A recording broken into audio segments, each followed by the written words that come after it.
Ayan, nandito tayo ngayon sa Pasay City South High School dahil sa kasalukuyang... Ano ba yan? Hindi ko masagutan tong quiz, B. Ang hirap ng questions.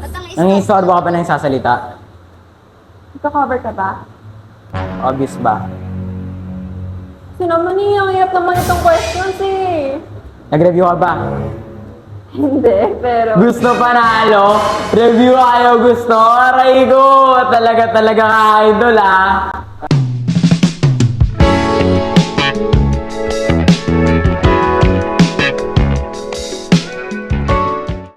A Day in the Life of a Campus Journalist, Division Science and Technology Fair 2025 edition, dito sa Pasay City South High School. Ang Division Science and Technology Fair ay isang taunang kompetisyon kung saan dinadaluhan ito ng iba't ibang paaralan upang ipakitang gilas ang kanilang kakayahan sa sinansya at teknolohiya. Ngunit, research lamang ba ang dinadaluhan sa kompetisyong ito? Halika't alamin natin! Inulansad na rin ang kauna-unahang robotics competition, Citrix competition, at poster making competition. Kaya't ang DSTF ay hindi lamang nakatutulong sa paghasa ng ating kaisipan, ngunit nakatutulong ding masolusyonan ang mga totoong problema sa komunidad gamit ang siyensya. Kaya't lumipad ang aming team para silipin ang mga patimpalak na kasalukuyang nagaganap. Hello, ako si Carla Hernale, campus journalist from Angbagwis. May I ask your name? I'm Rolando Ditadas Jr. And from what school? I'm from Pasay City National Science High School. My name is Margot Milisan Arboros. We're from Pasay City High School. Pangalan ko po ay si Prince Andy Santos. Galing po tayo sa Ang School po. Galing po ako sa Corazon.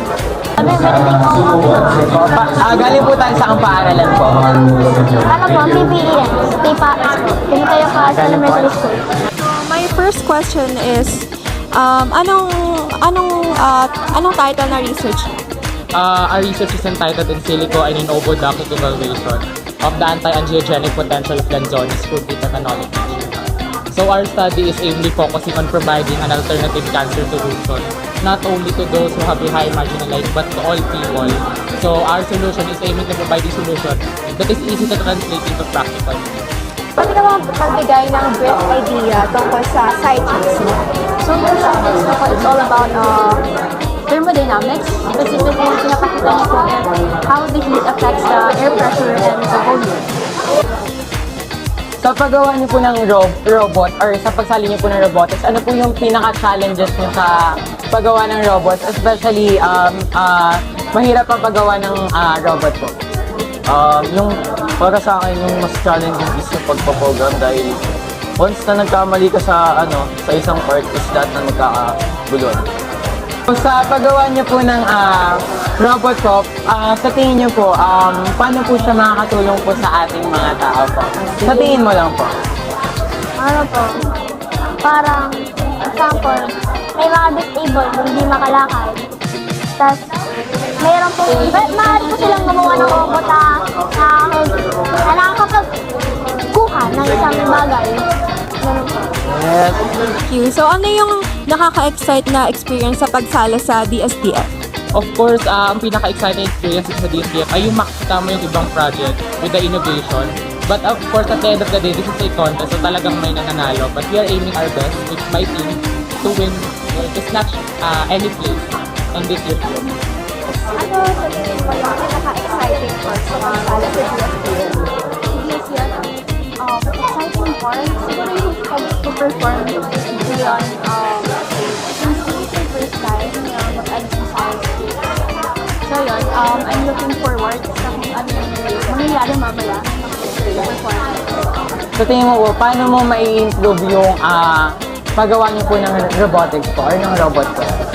To improve is you need to learn the mechanics of the distance and the bumper, especially the polar link. Tingnan naman niya, palapakan naman natin siya.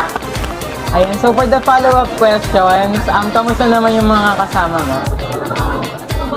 Okay lang kayo? Ayan, so next question, ano yung sa tingin mong nakaka-excite sa pagsali mo dito sa DSTF or robotics?